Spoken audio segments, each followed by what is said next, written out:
12 বছর পূর্ণ হলো জিৎকন্যা নবন্যার। 12-12-12 এমনই একটি তারিখে টলিউড অভিনেতা জিৎ ও তার স্ত্রী মোহনার ঘর আলো করে কোলে এসেছিল মেয়ে নবন্যা। সেদিনের সুস্মৃতি নিয়ে কথা বলতে গিয়ে আবেগপ্রবণ জিৎ বললেন, তুমি জীবনে আসার পর ওই কথার অর্থ বুঝেছি। কি সেই অর্থের কথা বললেন অভিনেতা। সাধারণত সিনেমায় প্রচার ছাড়া কখনো প্রকাশ্যে আসতে দেখা যায় না অভিনেতা জিৎকে। তবে তিনি আদ্যোপান্ত ফ্যামিলিয়ান, তার প্রমাণ একাধিকবার পেয়েছেন ভক্ত অনুরাগীরা।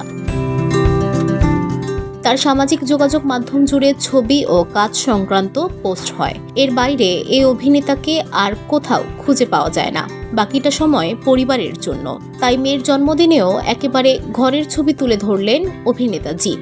একমাত্র মেয়ের নানা মুহূর্তের একটি ভিডিওতে শেয়ার করে নিয়েছেন জিৎ। কখনো বাড়িতে সে খুনসুটি করছে, কখনো বা বাবার সঙ্গে আদরে ফটোশুটে ব্যস্ত, কখনো মায়ের সঙ্গে সময় কাটাচ্ছে, আবার কখনো ভাইকে কোলে নিয়ে আদর করছে নবন্যা।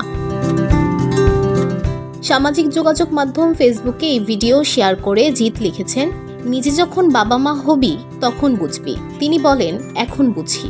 আমরা সবাই আমাদের বাবা মায়ের থেকে এই কথাটা কখনো না কখনো শুনেছি।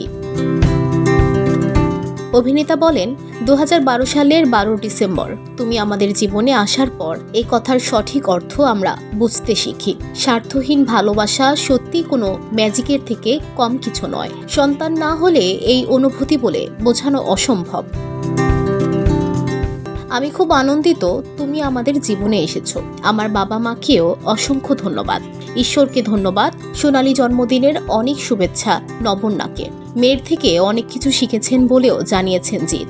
জেনজি ও আলফা প্রজন্মের ভাষাও শিখছেন তারকা। তিনি বলেন, বিষয়টা দ্রুত শেখা অনেক কঠিন, তবে আমি প্রতিজ্ঞা করছি আমি চেষ্টা করে যাব। VOD Bangla news desk.